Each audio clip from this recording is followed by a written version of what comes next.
আমি আরও একটি বিষয় উল্লেখ করতে চাই।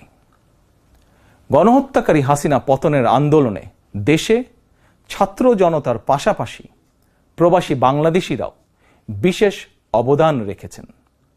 দেশে যখন মত প্রকাশের স্বাধীনতা রুদ্ধ করে দেওয়া হয়েছিল, প্রবাসীদের মধ্যে একদল সাহসী মুখ প্রবাস থেকেই জনগণের সামনে হাসিনার দুঃশাসনের ইতিবৃত্ত তুলে ধরে গণ আন্দোলনে সামিল থেকেছেন।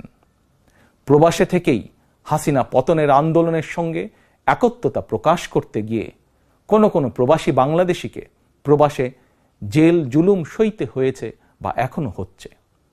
প্রবাসীদের অবদানকে কৃতজ্ঞতার সঙ্গে স্মরণ করে আমার আহ্বান, ছাত্র জনতার কাঙ্ক্ষিত একটি বৈষম্যহীন গণতান্ত্রিক বাংলাদেশ নির্মাণে অতীতের মতন ভবিষ্যতেও সংশ্লিষ্ট দেশের আইন মেনে সাধ্য মতন আপনারা আপনাদের যার যার অবস্থান থেকে ভূমিকা অব্যাহত রাখবেন।